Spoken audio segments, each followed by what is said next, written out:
Hello दोस्तों, नमस्कार। आज की कहानी है विश्वास की शक्ति। तो चलिए हम कहानी शुरू करते हैं। एक गरीब बालक था जो कि अनाथ था। एक दिन वह बालक एक संत के आश्रम में आया और बोला कि गुरुजी, आप सबका ध्यान रखते हैं, मेरा इस दुनिया में कोई नहीं है, तो क्या मैं यहाँ आपके आश्रम में रह सकता हूँ? बालक की बात सुनकर संत बोले, बेटा तेरा नाम क्या है? बालक ने कहा, मेरा कोई नाम नहीं है। तब संत ने उस बालक का नाम रामदास रखा और बोले कि अब तुम यही आश्रम में रहना। रामदास वही रहने लगा और आश्रम के सारे काम भी करने लगा।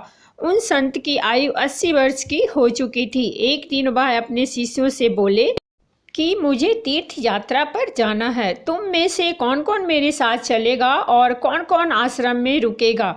संत की बात सुनकर सारे शिष्य बोले कि हम आपके साथ चलेंगे, क्योंकि उनको पता था कि यहाँ आश्रम में रुकेंगे तो सारा काम करना पड़ेगा। इसीलिए सभी बोले कि हम तो आपके साथ तीर्थ यात्रा पर चलेंगे। और संत सोच में पड़ गए कि किसे साथ ले जाएं और किसे नहीं, क्योंकि आश्रम पर किसी का रुकना भी जरूरी था।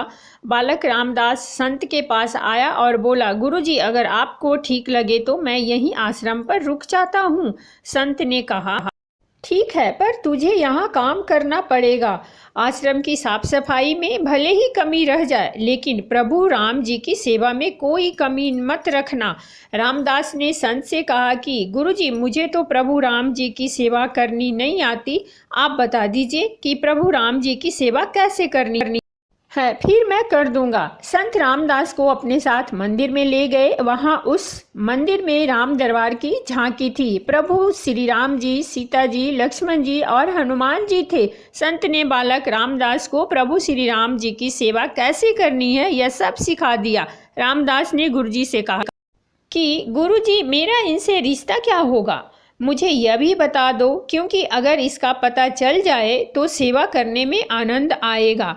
संत ने बालक रामदास से कहा कि तू कहता था कि मेरा कोई नहीं है, तो आज से प्रभु राम जी और सीता जी तेरे माता पिता हैं। रामदास ने साथ में खड़े लक्ष्मण जी को देखकर कहा, अच्छा गुरुजी, यह जो पास में खड़े हैं वह कौन हैं? संत ने कहा, यह तेरे चाचा जी हैं। और हनुमान जी के लिए कहा कि यह तेरे बड़े भैया हैं। रामदास सब समझ गया और फिर उनकी सेवा करने लगा। संत शिष्यों के साथ यात्रा पर चले गए। आज सेवा का पहला दिन था। रामदास ने सुबह उठकर स्नान किया, आश्रम की सफाई की और भिक्षा मांगकर लाया। फिर भोजन तैयार किया और उसके बाद भगवान को भोग लगाने के लिए मंदिर में आया। रामदास ने श्री राम, सीता, लक्ष्मण और हनुमान जी के आगे एक एक थाली रख दी और बोला, अब पहले आप सभी खाओ, फिर मैं खाऊंगा। रामदास को लगा कि सच में भगवान बैठकर खाएंगे, पर बहुत देर हो गई, रोटी वैसी की वैसी थी। तब बालक रामदास ने सोचा, नया नया रिश्ता बना है, इसीलिए संकोच कर रहे होंगे। रामदास ने पर्दा लगा दिया। काफ़ी देर बाद पर्दा खोलकर देखा, तब भी खाना वैसे का वैसा पड़ा था।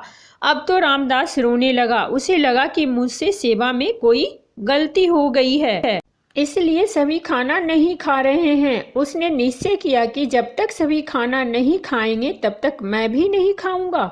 फिर उसके मन में विचार आया कि भूख से तो मैं मर ही जाऊंगा, इसीलिए क्यों ना मैं पहाड़ से कूदकर ही मर जाऊं। रामदास मरने के लिए निकल जाता है। तब भगवान राम जी हनुमान जी को कहते हैं, हनुमान, जाओ और उस बालक को लेकर आओ। बालक से कहो कि हम खाना खाने के लिए तैयार हैं। रामदास कूदने ही वाला होता है कि हनुमान जी उसे पीछे से पकड़ लेते हैं और बोलते हैं, रामदास, तुम यह क्या कर रहे हो? रामदास कहता है, आप कौन हो? हनुमान जी कहते हैं, तुम इतनी जल्दी भूल गए, मैं तुम्हारा भैया हूँ। रामदास कहता है, अब आए हो? जब वहाँ इतनी देर से बोल रहा था कि खाना खा लो तब नहीं आए, अब क्यों आ गए? हनुमान जी बोले, पिताश्री का आदेश है, हम सब साथ बैठकर खाना खाएंगे। फिर प्रभु राम जी, सीता जी, लक्ष्मण जी और हनुमान जी साक्षात बैठकर भोजन करते हैं। इस तरह रामदास रोज उनकी सेवा करता और उनके साथ बैठकर भोजन करता। सेवा करते करते 15 दिन हो गए। एक दिन रामदास ने सोचा, घर में 4 लोग हैं, सारा काम मैं अकेला ही करता हूँ, बाकी लोग तो दिन भर घर में आराम करते हैं। मेरे माँ बाप, चाचा और भाई तो कोई काम नहीं करते हैं, सारा दिन खाते रहते हैं। मैं ऐसा नहीं चलने दूँगा। रामदास मंदिर जाता है और कहता है, पिताजी मुझे आपसे कुछ बात करनी है। राम जी कहते हैं, बेटा बोल, क्या बात है। रामदास कहता है कि घर में मैं सबसे छोटा हूँ और सब काम भी मैं ही करता हूँ।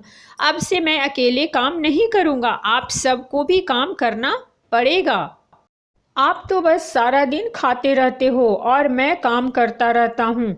अब से ऐसा नहीं होगा। राम जी कहते हैं, तो फिर बताओ बेटा, हमें क्या क्या काम करना है।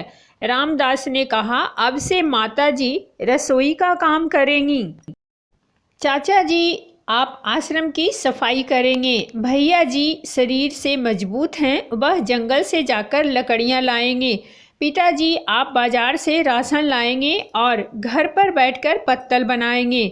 सब ने कहा ठीक है। फिर रामदास बोला, मैंने अकेले बहुत दिन सब काम किया है, इसीलिए अब मैं आराम करूँगा। अब सभी साथ मिलकर काम करते हुए एक परिवार की तरह सब साथ रहने लगे। तीर्थ यात्रा के बाद वह संत जब लौटे तो उन्होंने देखा कि आश्रम तो शीशे जैसा चमक रहा है।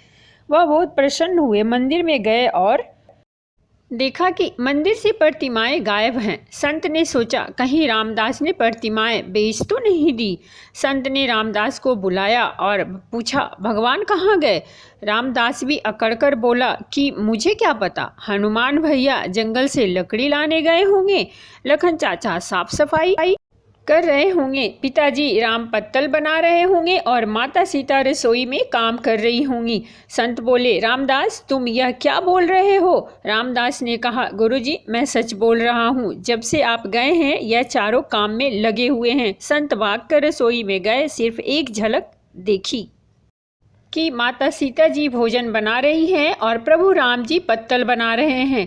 तभी प्रभु राम और माता सीता गायब हो गए और मंदिर में विराजमान हो गए। संत रामदास के पास गए और बोले, रामदास आज तुमने मुझे मेरे प्रभु राम जी के दर्शन करवाए हैं, तुम धन्य हो। और संत ने रो रोकर रामदास के पैर पकड़ लिए। संत बोले कि रामदास तुम जैसे भोले भाले और निश्चल भक्तों की भक्ति से विवश होकर भगवान को भी साधारण मनुष्य की तरह जीवन व्यतीत करने आना पड़ता है।